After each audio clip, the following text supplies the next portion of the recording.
आम आदमी का क्या मुद्दा है, आपका क्या मुद्दा रहेगा? भाई मुद्दा यही है कि उसे अपना खाना खर्चा अपना आराम से मिलता रहे, सब कुछ उसकी लाइफ सही चलती रहे, वो चल भी रही। लोगों को मानना है ये नहीं मानना, मैं छोटे शहर से, मुजफ्फरनगर यूपी 12 से, बट हमें तो इतना पता भाई साहब सबके काम हो रहे, सब कुछ हो रहा, बढ़िया हो रहा।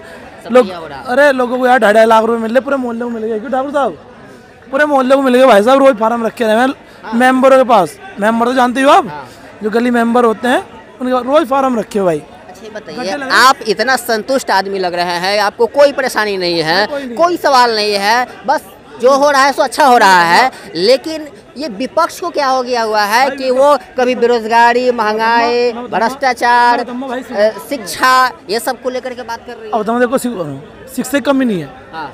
मेरे घर में पढ़ाने की बहुत कोशिश करी भाई, मैं नहीं पढ़ा। यार दोस्तों में लुंडारबाजी में अपना मौज में कट्टा जीवन अपना सवरा, नहीं पढ़े हम, कोई दिक्कत ना, ठीक है, तो हमारी गलती, हमारे घर वाले गलती होना, हमने पढ़ाने की कोशिश करी भाई, ठीक है। दूसरी बात ये है, अब आ जाओ रोजगार पे, रोजगार यार किस पे नहीं है, जो बहन जो 10वीं कर रखी, पॉलिटेक्निक नहीं कर रहा, जो पढ़ के कर रहा वो तो ठीक है, जो साला मार्कशीट बनवा रहा, फर्जीवाड़ा कर रहा, उसे भी नौकरी चाहना क्या, उसे भी चाह नौकरी, तो अब तो पढ़ाई लिखे कहाँ जाएंगे। आपके अनुसार नौकरी की कमी नहीं है? कमी नहीं है भाई, करने वाले के लिए भाई कोई कमी ना, ठीक है, हम भी कर रहे हैं काम। गरीबी पे आते हैं, ये बात सुनो, गरीबी पे बात बोलिए। हाँ गरीबी तो नौकरी से ही है यार, ये बात सुनो, आपका अगर गरीबी नहीं है देश, मेरी बात सुनो भाई, 1 लाख रुपए महीना कमाऊंगा ना, तो खर्चे ऐसे ही होंगे, 10,000 कमाऊंगा तो 10,000 वाले खर्चे करूंगा, जितना कमाएंगे उतना ही उसके हिसाब से।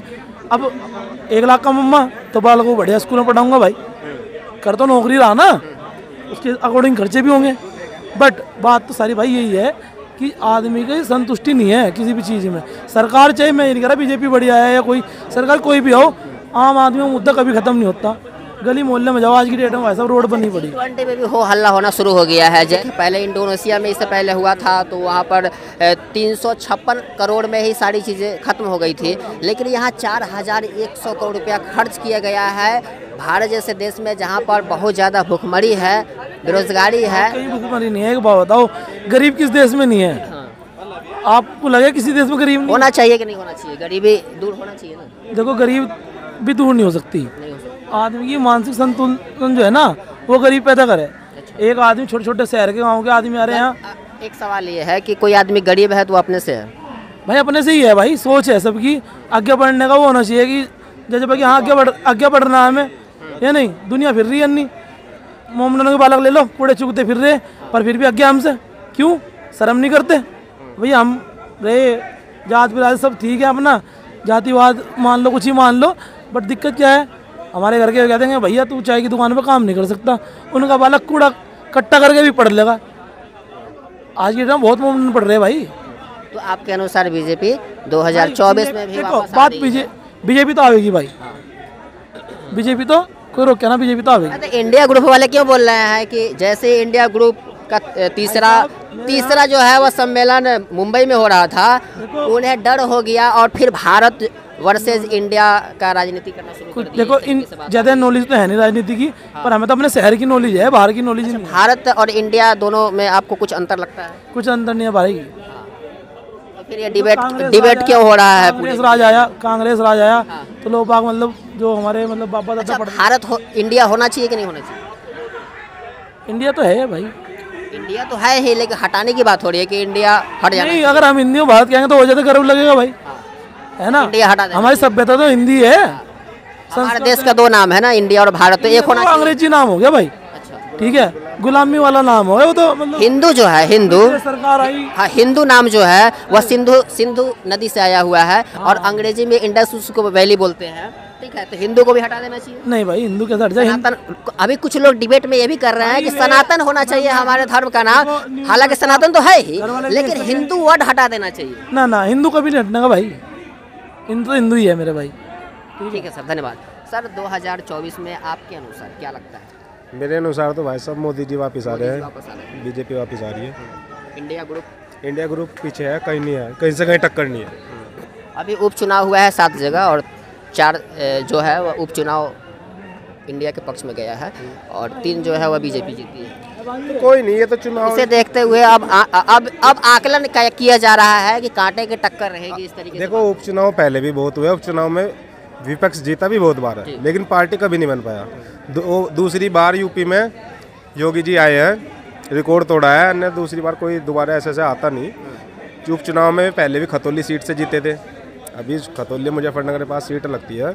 उपचुनाव हुआ था विधानसभा का, सपा जीती थी, लेकिन फिर भी लोगों ने सपा ने और विपक्ष ने लगा के कि सरकार आ रही, लेकिन योगी जी दोबारा फिर जीत गए। उपचुनाव हो या विधानसभा का इलेक्शन हो, उसमें भले ही कुछ हो जाए, लेकिन लोकसभा के इलेक्शन में मोदी जी आएंगे। लोग मोदी जी को वोट करेंगे, 100% मोदी जी को वोट करेंगे। जहाँ मोदी जी का नाम आता है वहाँ सब एंड हो जाता है, उसके अलावा कुछ नहीं। आरएसएस के जो चीफ हैं भागवत जी, उन्होंने अभी बयान दिया हुआ है, हालांकि 2015 में उनका अलग बयान था बिहार को लेकर के, अब बिहार में भी उनकी हार भी हो गई थी। अब विपक्ष कह रहा है कि उसे ही देखते हुए इन्हें डर सता रहा है। यही वजह है कि अब बोल रहे हैं आरक्षण के सपोर्ट में 200 साल तक आरक्षण रहना चाहिए। तो आप क्या सोचते हैं? कुछ लोग कहते हैं कि जाति के आधार पर नहीं होना चाहिए, कुछ लोग आर्थिक आधार पर मांगते हैं। मैं तो आर्थिक आधार के उस पर आरक्षण के समर्थन। भागवत जी जो मतलब आरएसएस के प्रमुख है, वो संगठन आरएसएस जानते हैं पूरे किस तरीके से काम करती है, और फिर वो जब इस तरीके से बातें कर रहे हैं, क्या लगता है? तो उनकी विचारधारा सबकी विचारधारा अलग अलग है। मैं तो आर्थिक आधार के सलाह हूँ। अब स्वर्ण जाति में भी विचारधारा की बात कर रहे हैं, तो आरएसएस और बीजेपी का विचारधारा अलग अलग है, तो काम भी तो अलग अलग है ना। बात तो की जाती है कि दोनों का पॉलिटिकल वो नहीं है ना, बीजेपी एक पॉलिटिकल वो है, और हम समर्थक है मोदी जी के, हम किसी बीजेपी पार्टी के समर्थक तो है नहीं। उस पर दावा किया जाता है कि आरएसएस के हिसाब से ही बीजेपी काम करती है। दावे तो पता नहीं कितने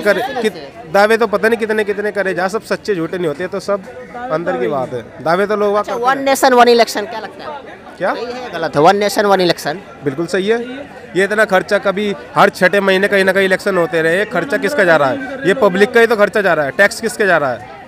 अच्छा, एक बात बताइए, बहुत अच्छी बात बोले हैं, 1 नेशन 1 इलेक्शन होनी चाहिए, इससे पैसे समय की बचत होगी, लेकिन लोकतंत्र में अगर वोटिंग का अधिकार जो है आपका, अगर साल भर या 2 साल में अगर कहीं भी किसी स्टेट में अगर चुनाव हो रहा है और हमारा वोटिंग राइट है, हम जा कर के कभी भी किसी को बदल सकते हैं, ये अधिकार अगर छीन लिया जाए, केवल 5 साल अगर एक बंदा अगर प्रधानमंत्री या मुख्यमंत्री बन जाता है तो उसको 5 साल तक कोई हटा नहीं सकता, ठीक है ना?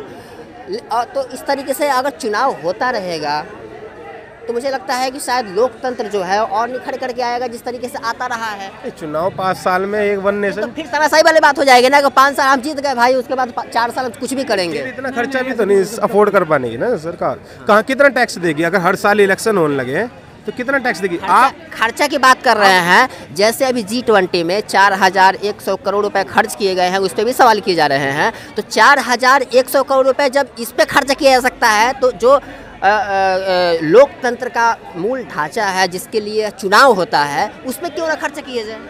नहीं करे जाना चाहिए, लेकिन एक बात, चुनाव का ही पैसा क्यों बचाया जाए? चुनाव का पैसा एक अलग, G20 का अलग है, उसके बारे में हमें नहीं पता। लेकिन जहाँ तक मैं कहूँगा, अगर आप किसी व्यापार को भी करते हो तो पहले उसमें पैसा डालोगे ना, जब भी तो पैसा कमाओगे। अब विदेशों से लोग आए, G20 सबमिट हुआ है, कुछ ना कुछ तो फायदा होगा ही।